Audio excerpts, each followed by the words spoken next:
അങ്ങനെ ഷിരൂരിലെ അപകടം ഉണ്ടായി 72 ദിവസം കഴിഞ്ഞപ്പോൾ ഗംഗാവലി പുഴയുടെ അടിത്തട്ടിൽ നിന്ന് അർജുൻ്റെ ട്രക്കിൻ്റെ ക്യാബിൻ കിട്ടി. അതിനകത്ത് ബോഡി റിമൈനിങ്സ് ഉണ്ട്. DNA ടെസ്റ്റും കാര്യങ്ങളും കഴിയുമ്പോൾ അർജുൻ്റെ ബോഡിയാണോ അല്ലേ എന്നുള്ളൊരു കൺഫർമേഷൻ വരും. ഞാൻ ഇങ്ങനെ പറയുമ്പോൾ നിങ്ങൾ വിചാരിക്കുന്നുണ്ടാവും ഇതെന്താണ് ഇവൻ ഇപ്പോൾ ഇങ്ങനെ പറയുന്നത്, ആ ട്രക്കിനകത്ത് വേറെ ആരുടെ ബോഡി റിമൈനിങ്സ് വരാനാണെന്നുള്ളത്. ബട്ട് സ്റ്റിൽ DNA ടെസ്റ്റ് എന്നുള്ളതൊരു പ്രൊസീജിയറാണ്. അപ്പോൾ ആ പ്രൊസീജിയറിലൂടെ തന്നെ പോട്ടെ. അങ്ങനെ ആ ഒരു 2 ദിവസത്തെ ഈ വരുന്ന ഇത്ര ദിവസമായി 2 ദിവസത്തിനകം DNA ടെസ്റ്റും കാര്യങ്ങളും വന്നു കഴിഞ്ഞാൽ കൺഫർമേഷൻ കിട്ടും. ബോഡി റിമൈനിങ്സ് അർജുൻ്റെ തന്നെയാണെങ്കിൽ ആ ഒരു കൺഫർമേഷൻ ആവുമല്ലോ.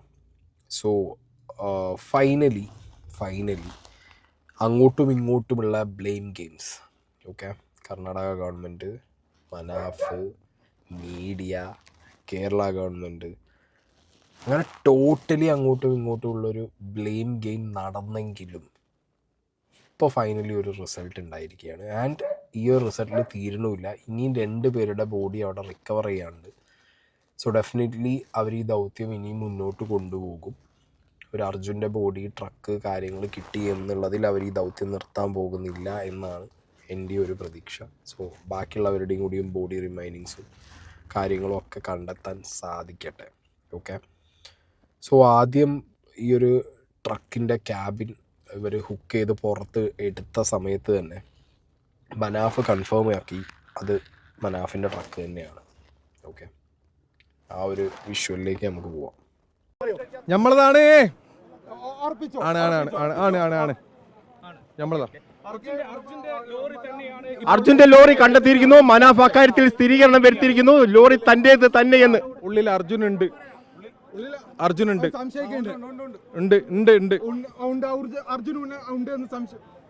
സംശയമില്ല. അതാ കാണുന്നുണ്ട്.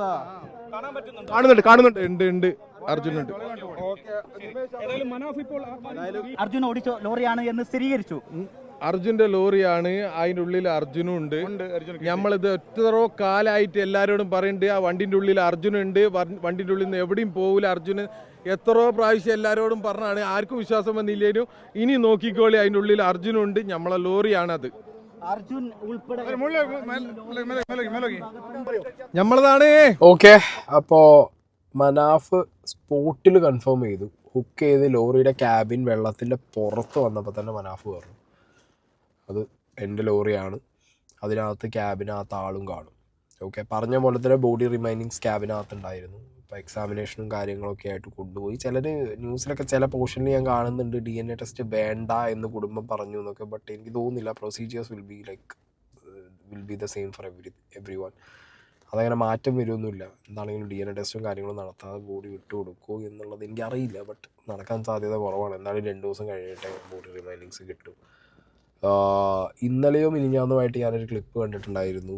അർജുൻ്റെ സിസ്റ്റർ ബോഡിയും കാര്യങ്ങളും റിമൈനിങ്സും ഒന്നും കിട്ടിയില്ല, ലോറിയുടെ ഒരു തുമ്പും ഇല്ല. അങ്ങനത്തെ ഒരു സിറ്റുവേഷനിൽ ഇനിയിപ്പോൾ ഞങ്ങളുടെ ഫാമിലിക്ക് ഈ ഒരു ലൊക്കേഷൻ, ഷിരൂരിൽ ഈ അപകടം നടന്നൊരു സ്ഥലം എപ്പോഴും വിസിറ്റ് ചെയ്യണം. അർജുനെ കാണാതായത് ഈ സ്ഥലത്താണല്ലോ എന്നൊക്കെ വളരെ ഇമോഷണൽ ആയിട്ടുള്ളൊരു കാര്യം അവർ പറഞ്ഞിട്ടുണ്ടായിരുന്നു. നൗ അറ്റ്ലീസ്റ്റ് അവർക്ക് ഓക്കെ, കാണാതെ പോയൊരു വ്യക്തി എന്നുള്ളതിൽ മാറിയിട്ട് അർജുൻ്റെ ഓർമ്മകളിലേക്ക് അവർക്ക്, ആ മെമ്മറിയിലേക്ക് അവർക്ക് പോകാൻ പറ്റും. So that's A kind of relief it self. Like അതൊരു റിലീഫ് തന്നെയാണ്. ആൻഡ് ഇന്ന് കമൻറ്റ് ബോക്സിൽ നിങ്ങൾ നോക്കിയാൽ മതി, മനാഫിന് റിയൽ ഹീറോ, ഭയങ്കര എന്താ പറയുക, ഫ്രണ്ട്ഷിപ്പിൻ്റെ അല്ലെങ്കിൽ ഒരു ഗുഡ് ഹ്യൂമൻ ബീയിങ്ങിൻ്റെ ഏറ്റവും വലിയ എക്സാമ്പിൾ മനാഫ എന്ന് പറഞ്ഞുള്ള കമൻറ്റുകൾ ഒരുപാട് നിങ്ങൾ കാണുന്നുണ്ടാവും. പക്ഷെ കുറച്ച് ദിവസങ്ങൾക്ക് മുമ്പ് വരെ മനാഫിനെ സംശയിച്ചിട്ടുണ്ട്. മനാഫിന് ഭയങ്കരമായ രീതിയിൽ എന്താ പറയുക, ഭയങ്കര ഹെയ്റ്റ്, ഒരു രക്ഷയില്ലാത്ത ഹെയ്റ്റ് വന്നിട്ടുണ്ടായിരുന്നു. ചില ചാനലുകളിൽ മനാഫിനെ കുറിച്ചിട്ട് ഭയങ്കര ദുരൂഹമായിട്ടുള്ള കുറേ കാര്യങ്ങൾ ഞാൻ കണ്ടിട്ടുണ്ടായിരുന്നു. ഈവൻ ഈ ഷിരൂർ ഈ ഒരു അപകടം നടന്ന് ഈ കാര്യങ്ങളൊക്കെ അങ്ങനെ നടന്നുകൊണ്ടിരിക്കുന്നതിനിടയിൽ ഞാനും എൻ്റെ കോണ്ടൻറ്റുകൾ ചെയ്യുന്ന സമയത്ത് നമ്മളൊക്കെ ഒരു ഡൗട്ട് ആദ്യം തോന്നില്ല, ഇത് എന്താണ് മനാഫ് ഇങ്ങനെ, ലൈക്ക് മനാഫ് ഇത്ര കൺസിസ്റ്റൻ്റ് ആയിട്ട് പോകുന്നത് ഇതിൻ്റെ പിന്നാലെ എന്നുള്ളൊരു തോന്നൽ എനിക്കും പേഴ്സണലി തോന്നിയിട്ടുണ്ടായിരുന്നു. പിന്നെ ലേറ്റർ ഓൺ മനാഫ് എന്നെ ലൈക്ക് കോൾ ചെയ്ത സമയത്ത് മനാഫുമായിട്ട് ഞാൻ നിയർ ബൈ ഒരു 1 hour സംസാരിച്ചു. അപ്പോഴാണ് എനിക്ക് മനാഫ് എന്താണെന്നും മനാഫ് എന്തുകൊണ്ട് ലൈക്ക് മനാഫിന് എന്താ അറിയോ, മനാഫ് അന്ന് പറഞ്ഞ ഒരു കാര്യമുണ്ട് എന്നോട്, സായി ബ്രോ ഒരുപാട് നഷ്ടങ്ങളുണ്ട്, പൈസേൻ്റെ നഷ്ടമൊന്നുമില്ല മനാഫ് പറയുന്നത്, ഫാമിലി, മനാഫിൻ്റെ ഫാമിലി, അതായത് അയാൾക്കും കുട്ടിയുണ്ട്, വൈഫുണ്ട്, വീട്ടിലെ ആളുകളുണ്ട്, ബ്രദർ, അവരുടെ ഫാമിലി, അതിൻ്റെ ടൈം, അവർക്ക് കൊടുക്കേണ്ട സമയം, പിന്നെ സ്ട്രെയിൻ, മെൻ്റലി ഫിസിക്കലി വരുന്നൊരു സ്ട്രെയിൻ, ഒരു മനുഷ്യൻ ഇതൊക്കെ മാറ്റി വെച്ച് അർജുൻ്റെ ഫാമിലിയോട് കൊടുത്തൊരു പ്രോമിസ് അയാൾ കീപ്പ് ചെയ്യാൻ വേണ്ടിയിട്ട് എടുത്തൊരു എഫേർട്ട് അത് ഭയങ്കരമാണ്. അതിനൊപ്പം നിന്ന ആളുകൾ, അതിനൊപ്പം നിന്ന ഓരോ വ്യക്തികളും നല്ല രീതിയിൽ സപ്പോർട്ട് ചെയ്തു മനാഫിനെ. സോ ഫൈനലി ഇന്ന് മനാഫിനൊരു ഹീറോയിക്ക് ഇമേജാണ് സോഷ്യൽ മീഡിയ മൊത്തം വന്നിട്ടുള്ളത്. അങ്ങനെ ഗംഗാവലി പുഴയിലിടാൻ ഉദ്ദേശിച്ചിട്ടില്ല അവന്.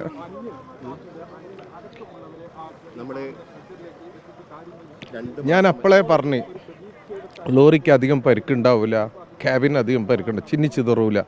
എനിക്ക് ഉറപ്പുണ്ടായിരുന്നു ഓന ആ ക്യാബിൻ്റെ ഉള്ളിലുണ്ടാവും. ഞാൻ പറഞ്ഞതാ, ശരിയായില്ലേ? ഉറപ്പായിട്ടും ഓനെയും കൊണ്ടിട്ട് നമ്മൾ പോവുള്ളൂ. ആ ഒരു ഉറപ്പാണ് കുടുംബത്തിന് നൽകിയിരുന്നത്. അതെ, അർജുൻ്റെ അമ്മയ്ക്ക് നൽകിയ ഉറപ്പ് പാലിച്ച് ഞാൻ അവിടെ എത്തിക്കും. കഴിഞ്ഞ 2 മാസം വലിയ ത്യാഗം സഹിക്കേണ്ടി വന്നു. തീർച്ചയായിട്ടും. കാരണം ഈ തെരച്ചിൽ വീണ്ടും വീണ്ടും പുനരാരംഭിക്കുന്നതിന് വേണ്ടി മുട്ടാത്ത വാതിലുകളില്ല. ഒരു സാധാരണക്കാരനെ കൊണ്ട് എത്ര കഴിയും അതിൻ്റെ പരമാവധി നമ്മൾ ചെയ്ത്. ഒരു ഡ്രൈവറെ കണ്ടെത്തുന്നതിന് എന്തിനു നിങ്ങൾ ഇത്രയേറെ മുന്നോട്ട് ഇങ്ങനെ സമ്മർദ്ദം ചെലുത്തണമെന്നുള്ള ചോദ്യങ്ങൾ പോലും പലവട്ടം നേരിടേണ്ടി വന്നു. സോഷ്യൽ മീഡിയയിൽ തെറ്റായ പ്രചാരണങ്ങൾ നടന്നു. പക്ഷേ അതിനൊക്കെ അതിജീവിച്ചുകൊണ്ടാണ് ഇപ്പോൾ ഈ ഘട്ടത്തിലെത്തിയിരിക്കുന്നത്. അതെ, തോൽക്കാനുള്ള മനസ്സില്ല എന്തായാലും. ഓനെയും കൊണ്ട് പോവുള്ളൂ. അത് ഞാൻ പറഞ്ഞതതിനും ആ വാക്ക് അമ്മക്ക് പാലിച്ചു കൊടുത്തിട്ട്. അർജുൻ നമുക്കൊരു നഷ്ടം തന്നെയാണ്. പക്ഷേ നമ്മൾ കൊടുക്കുന്നൊരു സന്ദേശമുണ്ട്. ഒരാൾ ഉറച്ചൊരു കാര്യത്തിന് ഇറങ്ങിയാൽ അത് സാധിക്കും. അതിൻ്റെ കൂടെ ആരുണ്ടായാലും ഇല്ലെങ്കിലും അത് സാധിക്കും. അത്ര ധൈര്യത്തിൽ നിന്ന ആത്മവിശ്വാസം. അപ്പോൾ ഭയങ്കര ഇമോഷണൽ ആയിരുന്നു ഇന്ന് മനാഫിൻ്റെ ഓരോ സ്പീച്ചും. ഓക്കെ, മനാഫ് അത്രത്തോളം എഫേർട്ട് ഇട്ടിട്ടുണ്ട്. സോ അതിൻ്റേതായിട്ടുള്ള ആ ഒരു ഇമോഷണൽ സൈഡ് മനാഫ് എന്താണെങ്കിലും കാണിക്കും. ഓക്കെ, ഇതിൻ്റെ ഇടയിൽ ക്രെഡിറ്റ് അടിച്ച് മാറ്റുന്ന പരിപാടി കുറേ നടക്കുന്നുണ്ട്. ഏഷ്യാനെറ്റ് ന്യൂസ് അവരാണ് ആദ്യമായിട്ട് ന്യൂസ് കൊടുത്തതെന്നും റിപ്പോർട്ടർ ചാനലിൽ അവർ മനാഫ് കൊടുത്ത പോലെ തന്നെ ഒരു വാക്ക് വീട്ടിൽ കൊടുത്തു എന്നും അവർ അങ്ങനെ കുറേ കാര്യങ്ങൾ ഒരു സൈഡിൽ നടക്കുമ്പോൾ അവിടുത്തെ MLA ഓക്കെ ഡ്രഡ്ജറിൽ നിന്നിട്ട് ഇന്നൊരു കാര്യം മീഡിയനോട് പറഞ്ഞു. ഈ ക്യാബിനകത്ത് നിന്നൊരു ബോഡിയും കിട്ടിയ സമയത്ത് See, now we got the truck also, we got the body also. Some part of the body is inside now. Some part is 75% of the part we have removed. And we have told you that from the beginning, that from this area we have shown you where it has collapsed. And it is parallelly it is there. But nobody has listened. You are always asking, name a point. Today also at least you have to surrender yourself that it is a common sense where the collapse has happened, either right hand side 10-15 meter or left hand side 10-15 meters. That too because of only wind and our waves. Okay. Now today we have found, but tomorrow we are doing about our Jagannath and local Lokesh person. But you should not leave. It's your duty. Because of you people, we are here. And you have to be here till our location Jagannath has to received. And I am very thankful to you people that I never seen such a follow-up from your end. I am really salute for you. And we have prayed Ganga Mata, and we have prayed that our Bommaya temple. You also pray. And last while going, make one puja and go, please. This is my personal request to you. Next procedure, we will send it to DNA. It is up to the department. You have seen that. If it is okay, then we'll send it to DNA.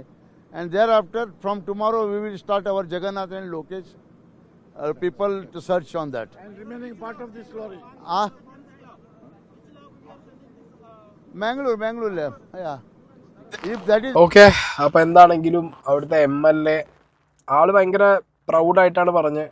അതായത് proud മാത്രമല്ല, കേരളത്തിലെ മീഡിയാസിനോട് നിങ്ങളോട് ഞങ്ങൾ ആദ്യം പറഞ്ഞതാണ് മണ്ണിടിഞ്ഞ് വന്ന സമയത്ത് ഇത് ഇവിടെ ആയിരിക്കും എന്നുള്ളത് എന്നുള്ള ഒരു സാധനം ഉണ്ടല്ലോ. അതായത് ഞങ്ങളിത് കണ്ടുപിടിച്ചു എന്നുള്ള രീതിക്കുള്ള ഒരു സാധനം. കാരണം അവരത് എടുത്തല്ലോ പുറത്ത് ലോറി. അത് കഴിഞ്ഞിട്ട് പറഞ്ഞു ഭയങ്കരമായിട്ട് അപ്രിഷിയേറ്റ് ചെയ്തു.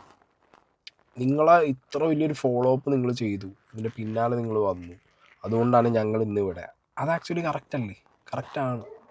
മനാഫും ഇവിടുത്തെ മീഡിയയും എല്ലാവരും കൂടി ഒരു മലയാളീനെ കാണാതായി. അവിടെ പോയി ഷിരൂരി അപകടം നടന്നതിന് ശേഷം അവിടുത്തെ ലോക്കൽസിനെ കാണാതായിട്ട് പോലും അവിടെയുള്ള ആളുകൾക്ക് ഇത്ര പ്രഷർ ഇടാൻ പറ്റിയിട്ടില്ല. കൂട്ടത്തിലൊരു മലയാളി ഉള്ളത് കൊണ്ട്, മലയാളിയുടെ റിമൈനിങ്സ് കിട്ടാത്തത് കൊണ്ട് മാത്രമാണ് ഇന്ന് അവിടെ ഡ്രഡ്ജർ അടക്കമുള്ള എല്ലാ സംവിധാനവും വന്ന് ഇത്രയും വലിയ തെരച്ചിൽ നടന്നത്. ഇനി അവർ ലോകേഷിൻ്റെയും ബാക്കിയുള്ളവരുടെയൊക്കെ ബോഡി കണ്ടെടുക്കാൻ വേണ്ടിയിട്ട് ഈ സംവിധാനങ്ങൾ ഉപയോഗിക്കും. ഇതിപ്പോൾ അർജുൻ്റെ ബോഡി ആദ്യമേ കിട്ടിയിരുന്നു എന്നുണ്ടെങ്കിൽ ഡെഫിനറ്റ്ലി ഞാൻ നിങ്ങളോട് പറയുന്നു, അവിടെ ഇന്നിപ്പോൾ ആ ഇട്ട മണ്ണും മൂടി വെച്ച് അവരവരെ വഴിക്ക് പോകും. അടുത്തൊരു കൊല്ലം കഴിഞ്ഞ് പോകുമ്പോൾ ആ മണ്ണിടിഞ്ഞ സ്ഥലത്തൊക്കെ രണ്ടാമത് ചായക്കടിയും സ്ഥലമായിട്ട് അവർ, അതങ്ങനെയാണ് അവിടെ. ഇത് മലയാളികളത് ഫോളോ അപ്പ് ചെയ്തു. ഏത് വഴിക്കും ആ ട്രക്കും ആ വ്യക്തിയുടെ റിമൈനിങ്സും കിട്ടിയേ പറ്റൂ എന്നുള്ളൊരു അഡമൻറ്റ് സ്റ്റാൻഡ് എടുത്തു. ഇവിടുത്തെ മീഡിയാസ് ആണെങ്കിലും മനാഫാണെങ്കിലും ഓരോ വ്യക്തികളും ഇതിൽ ഇൻവോൾവ് ആയ ഓരോ വ്യക്തികളും പലർക്കും പല സാഹചര്യത്തിലും കുറ്റം കേൾക്കേണ്ട ഒരു അവസ്ഥ വന്നിട്ടുണ്ട്. ബട്ട് എൻഡ് റിസൾട്ട് ഇതിലൊരു തീരുമാനമായി. വണ്ടിയും കിട്ടി, ആളുടെ റിമൈനിങ്സും കിട്ടി എന്ന് പറയാം. DNA ടെസ്റ്റ് കഴിഞ്ഞാലേ കൺഫേം ആയിട്ട് പറയാൻ പറ്റുള്ളൂ. അത് അതുവരെ ഞാൻ പറയുന്നില്ല. So finally result came. Okay, എന്താണെങ്കിലും മനാഫ് ഇപ്പോൾ ഹീറോ ആണ്. കർണാടക ഗവൺമെൻറ്റിനെ എല്ലാവരും അപ്രിഷ്യേറ്റ് ചെയ്യുന്നുണ്ട്. Okay fine. എന്താണെങ്കിലും അർജുൻ, ട്രക്ക്, ഷിറൂർ, ഇതിൽ കുറേ പാഠം നമ്മൾ പഠിക്കാനുണ്ട്. കാരണം ദൂരയാത്ര ചെയ്യുമ്പോഴും അല്ലെങ്കിൽ ഇപ്പോൾ നമ്മുടെ ഡ്രൈവേഴ്സും ലോങ് ഡിസ്റ്റൻസിൽ പോകുന്ന ലോറിയും കാര്യങ്ങളും ലൈറ്റും ഓഫായി. ഓക്കെ ഫൈൻ, കുഴപ്പമില്ല ഡേറ്റ്. അപ്പോൾ അങ്ങനെയൊക്കെയുള്ള ഇതിൽ നിന്ന് കുറേ കാര്യങ്ങൾ പഠിക്കാനുണ്ട്. നമ്മൾ GPS ട്രാക്കറിൻ്റെ ഉപയോഗം, SOS സിസ്റ്റത്തിൻ്റെ ആ ഒരു പോരായ്മകൾ ലോറിയിലും കാര്യത്തിലും വയ്ക്കുന്ന, പിന്നെ ഓരോ സ്ഥലങ്ങളിൽ ചെല്ലുമ്പോൾ അവിടുത്തെ ഡിപ്പാർട്ട്മെൻറ്റുകൾ കാണിക്കുന്ന പലതരം പ്രശ്നങ്ങൾ, ഇവരനുഭവിക്കുന്ന സീനുകൾ. ലോറിക്കാർക്ക് കൃത്യമായിട്ടൊരു സൈഡിൽ വണ്ടി നിർത്തിയിട്ട് ഉറങ്ങാനില്ല, ഫെസിലിറ്റീസ് ഇല്ല ഇവിടെ നാഷണൽ ഹൈവേൻ്റെ സൈഡിലൊക്കെ. എല്ലാവരും അവിടെ ഇവിടെയൊക്കെ വണ്ടി നിർത്തിയിട്ടിട്ട് ഇങ്ങനത്തെ മലേൻ്റെ കീഴിലോ മരത്തിൻ്റെ കീഴിലോ പുഴേൻ്റെ സൈഡിലൊക്കെ നിർത്തിയിട്ടുള്ളൊരവസ്ഥ.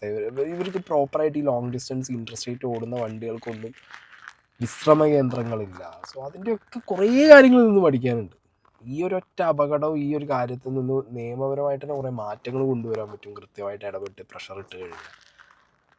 ലെറ്റ്സ് സീ, എന്തെങ്കിലും ഒരു ചേഞ്ച്, ഒരു മാറ്റം വന്നാൽ തന്നെ ഇറ്റ്സ് റിയലി ഗുഡ്. ഓക്കെ, എന്താണെങ്കിലും അതങ്ങനെ തീർന്നു.